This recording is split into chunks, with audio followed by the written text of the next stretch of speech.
In a world brimming with complexity, few creatures embody harmony like the honeybee. With tireless precision, she dances from bloom to bloom, each motion guided by millennia upon millennia of instinct, each act in service to the whole.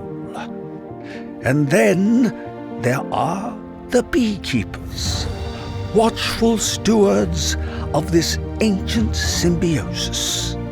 Part agri-scientist, part poet, they move along their hives with the efficiency of Mo, Larry, and Curly, tending to the bees' needs as best they can comprehend, and with the infrequency of a waterfall in the Sahara, sometimes running off, flapping and flailing like a penguin on a hot sidewalk. This is their journey.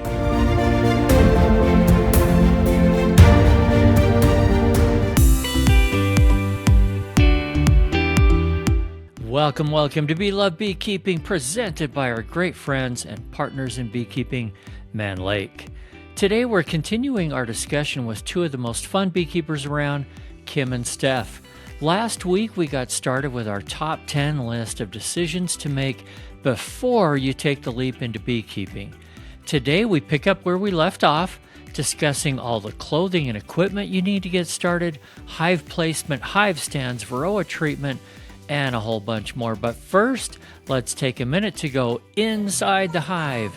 This feature presented by Primal Bee. Bees can give each other, shall we say, driving directions, specific ones, and they do it by dancing in the dark. When a forager finds a great patch of flowers, she flies home and performs what's called a waggle dance on the face of the comb. She runs in a straight line while shaking her body, then loops back around and does it again. The angle of that straight run tells the other bees which direction to fly relative to the sun. The length of the run tells them how far away it is. The more enthusiastic the dance, the better the food source. Keep in mind she's doing this on a vertical comb in total darkness, translating a horizontal flight path into a gravity-based code. The other bees crowd around and read the message with their antenna, and it works. Bees can navigate to food sources miles away from a single dance. The scientist who figured this out, Carl von Frisch, spent decades watching bees dance before he cracked the code. He won the Nobel Prize for it in 1973. Next time on Inside the Hive, we'll talk about where wax actually comes from, and here's a hint, it doesn't come from flowers. And if I could just add a little thing to Inside the Hive, the waggle dance is amazing, but as you can imagine, it's not perfectly accurate. There's a new piece of research just out from the University of Freiburg titled Honeybees Navigate More Precisely Than Previously Thought.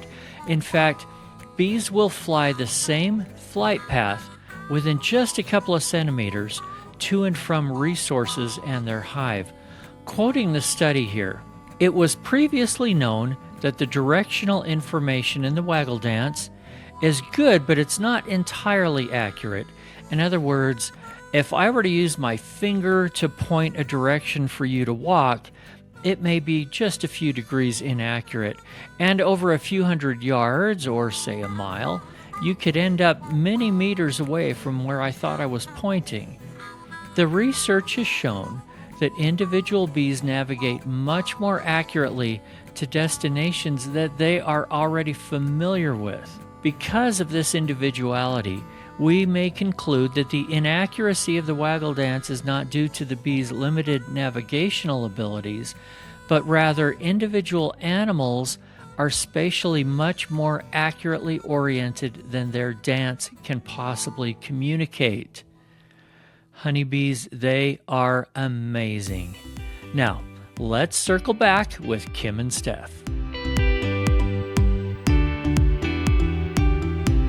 So that was the next thing I wanted to jump into is Where do you buy bees? And I know we just covered half of it, but fill in the rest of the blanks for me. So we talked about this, and aside from getting them from a supplier such as us, Man Lake, and like you just said, we think you should get them locally. If they're acclimated to your area, chances are you probably know the beekeeper. If you're getting bees from him, you ride by, you know where your bees came from, you know the environment that they've lived in. So I agree in getting your bees locally if you can. Go to check out your local bee association online. A lot of times they'll post if somebody has nukes for sale. And ask lots of questions. Yeah. When I Yep. first got started, I got packages from a local store, beekeeping store, and because I didn't know what to ask, well, they were actually bees from California. They had just been in the almonds. They had never spent time in the state that I'm in, let alone the part of the state that I'm in. And so I might as well have just gone to Los Angeles and bought them or something because I didn't know to ask. And if you don't have that, hey, buying them and having them sent to you works great. So you have options out there. Yes, it's important to ask a lot of questions. And no question is a dumb question. Absolutely. If you don't know, how will you learn without asking? So even when you pick your bees up, what do I do from here? I know that you had a story with your niece where she went to pick up her bees and she was thinking, well, what do I do now? And the person she bought the bees there from was there and was able to explain to her exactly what to do. And we also will do the same. We love to be able to explain because it's confusing. It is, you're not really sure. And you can go to a place like YouTube and you can see 10 different beekeepers installing a package 12 different ways. Yeah, absolutely. Mhm. And that rule applies to anything that you want to talk about in beekeeping. There's so many different ways to do it. And what one beekeeper does in their area may or may not work for you and may not fit your beekeeping philosophy. Right. Exactly Some right. people are very rough on their bees. There are also gentler ways to install packages and Mhm. nukes. Agree. I wholeheartedly. All right, let's jump into other equipment that we need. We already talked about this is going to cost you a few dollars, but it's important to be outfitted right from the start. So let's talk about the essentials.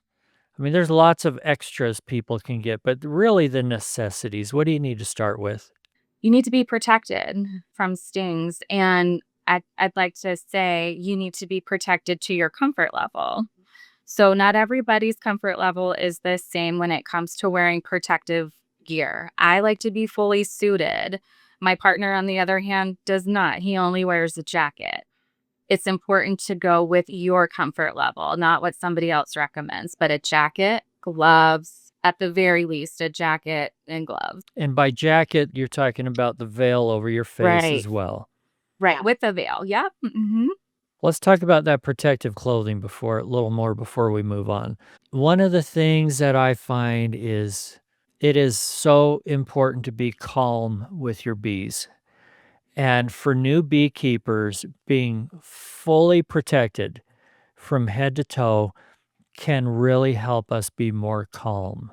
Now, as you get more used to the bees and you spend lots of time with them, maybe years, and you want to wear a little bit less protective clothing, that's great. I learned, for example, the first thing that I got rid of were the big, bulky gloves because I found I was squishing bees, I was dropping frames and doing things like that that was not calm for the bees. And so I moved on from that, but that's not right for everybody. Exactly. We actually talk about this a lot in that wearing what you feel comfortable helps you to, as you said, be calm and be able to tend to your bees in a little more peaceful and gentle way. If you're not worried about bees around your face or your hands or your ankles, you tend to be in a calmer space where you're able to do those weekly inspections and focus on gently handling the frames and looking at each piece of foundation and whatnot. So yeah, we found that we are real big believers in the proper PPE, but obviously everyone is different with that, and there's nothing wrong with everyone having their individual. And you're even going to have a different style of glove that you like. As you said, that you learned that the gloves you had were actually causing harm. Sometimes you do have to go with a different style too. I prefer the rubber gloves or our new the tactical gloves because they fit my fingers better, and therefore I'm able to lift those frames up without being too clumsy, and I can still feel that my hands are protected. And I'll say too, I've been beekeeping for the better part of 5 years now, and I am most comfortable when I'm completely suited up from head to toe. And that's just the way I like to get into the hive is 100% protection. Yeah. Hmm. You also don't know, you could be going in your hive 9 times out of 10 and those bees are just fine, and you go in there on that 10th time and they're just not having it. And if you're not properly suited at that point, you will regret it. You absolutely will. Yeah, this is not a competition. If you want to be fully suited up head to toe, good for you. I have no problem with that whatsoever. Everybody has seen a few people on YouTube that have their hair done and their makeup on, and they look perfect, and they're handling bees with their bare fingers and everything else. I wouldn't suggest that when you're brand new. And for most people, never. Hmm. Okay, do we need anything else on PPE? No, I don't think so. But just know this isn't a contest. It's not who's the better beekeeper or who's more brave because they're wearing less protective equipment. Doesn't matter. I like that. Do what you're comfortable with, please. What else do people need to buy right off the bat and have on hand? I would say frames. Have some extra frames available. Have an extra hive body. Have an extra super available, and the frames to go with both of them. Have an extra hive setup if you can, because you never know what's going to happen. You might catch a swarm. And somebody might call you and say, "There's a swarm at my house. Can you come get it?" And if you want more bees, you want to be prepared. Okay, so a little bit of extra equipment. What else? You'll want a smoker, and that's to go along with your PPE. You'll want to have a smoker, and you'll want to actually light your smoker before you go down to your hive each time. Whether or not you use it, that's another thing, but you want to be prepared and have it going ahead of time just in case. So the smoker fuel, a hive tool is important. A couple hive A tools. couple of hive tools because you're probably going to lose one. But a hive tool is probably your best friend in the bee yard sometimes because you're going to need it to open the hive, pry your frames out, to do other things. You may have to use it as a screwdriver once you never know. And hive tools are inexpensive. Trust me, if you think you don't need one, you need one. Or 10. By the way, do you have a favorite style of hive tool? I personally like a J hook. I love that I can just do like flat end and then a prying end. I love a J hook. I do too, but explain what that is. Oh, sure. I don't have one on me, but so it's gonna be. It looks just like a regular end that you can pry, like a flat end, and then the other end is shaped like a J, and but it's also flat. But that is so you can literally pry things up. I'm surprised I don't have one on my desk, actually. Here's your normal hive tool. That's actually my favorite. The J-hook I'm going to show you is an extreme example. Most of them are not quite this big, but this one works awesome. It even has a thing here like a lot of them do, so you can hang them on a nail or a screw or something. So I would say if you're a beginner, buy any hive tool. These are under 10 bucks. These are maybe 15 or 20, I don't know. You're going to end up buying more than one anyway. So start with one, see what you like, and experiment with some others. But you're going to use a hive tool every single time that you're out with the bees. Absolutely. You absolutely are. There have been times when I've been to the bee yard and somehow didn't have a hive tool and couldn't do anything at all. So I do have a quick story with that too, because we would often go out to our apiary unprepared without a hive tool, thinking there would already be some out there.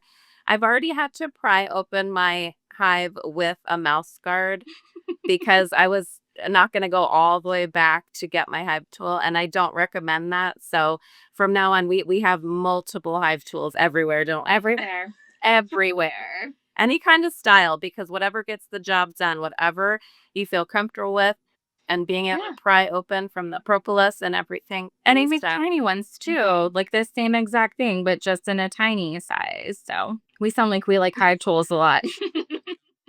Well, they're an inexpensive thing, and we use them all the time, so I get it. And if you're a beginner and you've never opened up a hive that the bees have been in for a while, there's a thing called propolis. And that's why you need a hive tool because you're prying these things apart.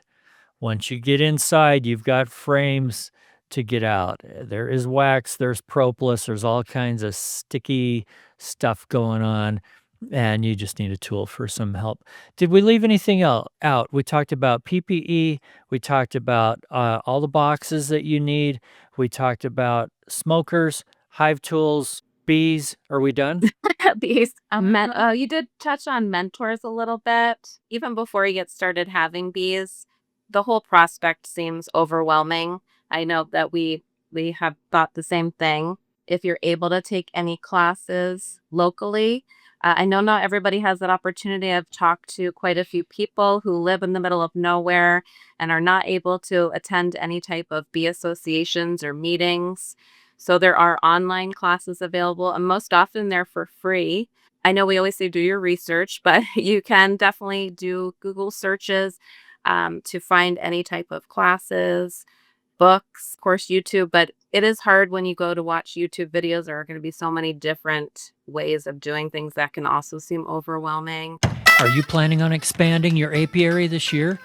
Or are you a beginner thinking about jumping into beekeeping for the very first time? Take it from someone who's purchased beekeeping equipment from many different suppliers. If you want made in USA woodenware, premium feeds, top quality, and great prices on everything, give Man Lake a try. And whether or not you're a beekeeper, you can help honeybees and other pollinators by planting bee-friendly forage. Man Lake has that too. In fact, download the free Man Lake app and learn about some of the best plants for your area. Go to manlakeltd.com and be sure to use discount code GETSTARTEDINBEES. It's all down in the show notes for savings on live bees, beginner kits, and even seeds. Here's something to ponder on today. Strong colonies fight mites better. They groom more. They remove infected brood. They bounce back faster. But all of that takes energy. Primal beehives reduce thermal stress so your bees have more in the tank when it matters. So if you want to give your colonies an advantage, give the Primal Beehive a try. And right now, Primal Bee is offering a 10% discount for Bee Love listeners. Click on over to primalbee.com/beelove and use discount code BEELOVE at checkout. It is that easy. Give it a try. That's so true. And just to add to what Kim said, I found here recently, being so new to TikTok, I haven't really been able to get into a beekeeping club. I know that sounds crazy, but online, your social media platforms are a huge resource if you don't have a bee club to go to, check out TikTok. There's a huge community of beekeepers out there giving out so much information that you may not even hear in your local bee club. So your social media platforms are really becoming, I think, the next kind of level of beekeeping associations, and it's a really fun community to be a part of. As long as you brought it up, let's talk about bee clubs for a minute. For Okay. those of us that are more introverts, we're going, why do I want to join some sort of a club? What's the point? The knowledge alone, the knowledge that you're going to learn, even if you just sit and listen, you don't have to talk, but to sit and listen and hear everybody's stories, you're going to learn so much just from that itself. And you may have the side benefit of meeting a little beekeeping buddy, and that's always nice too. But just to sit and listen, I think is hugely beneficial. You'll hear what's going on locally. You'll have beekeepers of all different experience levels, but primarily what are the bees foraging on in your area, and what the weather is like, and how did the bees acclimate to that environment. If someone is having a mite issue and then multiple people in that area are also experiencing that, it's nice to be able to listen to other people in your area. As Steph said, even if you don't want to talk, if you just want to sit in the back, and just listen. It does help you to feel not alone, that you're not the only one experiencing that, that other people could be going through the same thing in your area. All right. Let's talk about where to put your bees. And I know we have people listening that have a 20-acre farm and other people that have a quarter-acre place in the suburbs, and even people that are living in an apartment in an urban area. Okay, where are you going to put your bees? So you're going to want to make sure that your bees are facing the morning sun. That's going to be important. But before you do, wherever you're at, you want to make sure that your regulations allow for it. And then if you're good, even if you are in an urban area like I am, I just make sure my bees are facing, if I was to have one out here, I face the morning sun. So if you have if they're going to be in your yard, you want to keep them at least 100 feet away from any other things that might be out there. You want to put them on some level land. So where I live, I do live in the woods, but I live on a mountain. So while I have a lot of area, that's not always really going to be the best place to put a hive and expect it to stay level. I try to keep it away from our pool because the bees will go to your pool area. They really are attracted to that water. I don't know if it's the chlorine or what, but you will have bees around the pool. So keeping it away from a pool water source, but also, having another water source for them to drink from is great. So you just want to make sure you have some level land, and even having it in an area where you won't have to do a lot of weeding or lawn care, because while the bees don't tend to really mind a lawnmower, they don't seem to really like a weed whacker. So if you're able to keep away the weeds and everything that tends to get near the hives, if you have a spot that you can put them where they won't get a lot of overgrown. Yeah. Maybe with hive beetles as well. So let's say I live in a suburban area on a quarter acre or less or something. With my house, how do I know if it's legal to put bees there? And what are my neighbors going to think? So you want to reach out to, I guess it would be your city count. I'm not sure who exactly. You can use the internet. That's what I did. But make sure I just looked online and to see what the regulations are. It's an easy search. And then you can always call too. Call your local municipal building or whoever runs that for you. They'll know for sure. Ask the people in your bee club, they'll know. They'll know for sure too. That's Yeah. why it is good to attend a meeting, and you can reach out to your county. And as for the neighbors, if you do plan on keeping bees, if you have permission to keep the bees on your property, it's great to go around to your neighbors and just say, hey, this is what I want to have here, and offer them some honey if you're able. They usually don't have too much of a problem getting some honey. It's good to let the neighbors know too, in case there's somebody who might be allergic. So keep your neighbors in mind when it comes to things like that. One of the things that we left out that I guess can go under this topic and the one that we just left of all the different things that we need to get set up, we didn't talk about any kind of a hive stand. Tell us about hive stands, why they're important. You do want to have some form of hive stand, and Man Lake does sell some really great hive stands, whether it be a plastic variety or a metal. You want to have the stand at least 18 inches off the ground. That's going to help with any type of pests or predators. Typically, the 18 inches is more for skunks. Skunks are real interested in beehives, and they're going to want to put their noses right up to there. You don't want to have a hive directly on the ground, because then you're just encouraging pests like ants and hive beetles and other types of insects to get in there and wreak havoc. 18 inches is really just the standard, but you could go a little bit taller than that if you wanted to. And we use all types of hive stands. We've used pallets, we've used cinder blocks. My husband made a hive stand out of scrap wood. It's just my favorite. You don't necessarily have to buy a stand, but you just want to be able to provide a level surface, keeping the hive off the ground. Yeah, a lot of people just use pallets. That's not 18 inches high. That's what, 4 inches or something? whatever works for you. I like having them a little higher, also because I'm not bending over quite so far that way. If they're Exactly. 18 inches or so off the ground, it's easier on my back. If you were to put a hive right on the ground, you've got moisture issues as well as all the pest issues. All right, the next thing on my list is sort of a self-evaluation, and that is figuring out what kind of beekeeper you are going to be. Because there are people that are more like commercial beekeepers where it's, "Hey, I want the honey. I don't wanna spend much time with the bees. I'm gonna put in whatever chemicals I need to control varroa, etcetera." There are other people on the far end of the spectrum that just love their bees so much and wanna spend time with them. They wanna keep chemicals out as much as possible, and there's everything in between. I'm gonna say take a long look at yourself. One of the things that seems to work for people is if you do any gardening, what kind of a gardener are you? Are you fine spraying a lot of chemicals in your garden? If you're not fine doing that, you're probably going to be the same way with how you take care of your bees. Ladies, give me some thoughts on this topic. I would say, I'm that type of person that will be on my hands and knees picking dandelions off the ground so I can use it to infuse an oil or make mead with. So I am the type of I do take a little bit more of a natural approach, but understanding varroa mites and the importance of treating. And one of the reasons I have a top bar hive is because I like to make a lot of products. I like beeswax.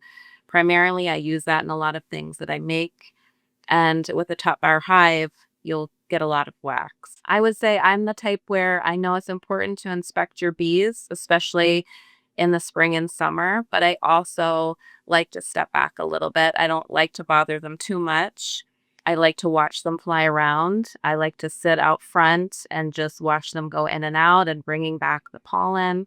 We like to watch the colors. It sounds like, Ag, you could be talking for me too, because I'm the kind of beekeeper that I'm gonna be nosy if I need to be. I want to see what's going on in the hive. Are you guys doing okay? If not, what can I do to help you along with that? I also like just sitting there and watching my bees. So I'm definitely a hands-on, how can I help you? And then I'm gonna research it and see, what do I need to do? Do I need to do anything at all? Am I being a little wild about this? But I'm kind of a very hands-on beekeeper. I wasn't to begin with, though. I will say that I definitely was not. I was a set it and forget it kind of beekeeper, and I regret that. I could have learned so much more had I not done that my first year.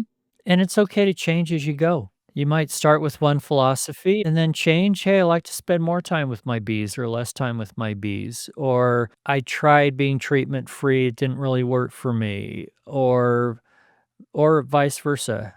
And I don't want to go down the rabbit hole of treatment free or chemical free beekeeping today, because that could be another couple of sessions. But can you give people just a little background on what the differences are and the differences in philosophy?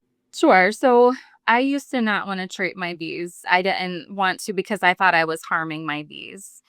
In reality, I thought I would be harming them by treating them with chemicals. In reality, I harmed them by not treating them because I lost a whole colony due to the varroa mite. So I think where I was a non-chemical person, and there's other types. There's people using like mushroom, different types of mushroom organic things that you can put right on the beehive. Now I just want to make sure the mites are going to, be at their very least. So I will medicate them. I'm choosing oxalic acid because that seems like a better way for me to treat. I'm not ever going to be a non-treater again. I've learned my lesson. And some treatments are much more natural than others, right? The acids and some of those things compared to some of the other chemicals. Some people really believe in some of the other chemicals because they work. For me, it's also like with the gear that you're going to wear, your medications, it's just your comfort level. What are you comfortable giving your bees? That's just a comfort level thing, I believe, as well. Thanks again for joining us on Bee Love Beekeeping, presented by our great friends over at Man Lake. Hey, and don't forget to order your bees. And a shout out to Vita Bee Health for their support. Vita's Varroa Control range of products includes Apistan, Apiguard, and now Varoxan extended release oxalic acid strips. Thank you so much, guys. If you haven't yet, please subscribe and follow the show. Tell your friends about it and click on over to belovebeekeeping.com to sign up for our free newsletter.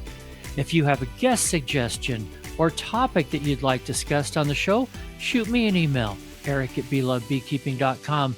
And remember, if you're not just in it for the honey or the money, you're in it for the love. See you next week.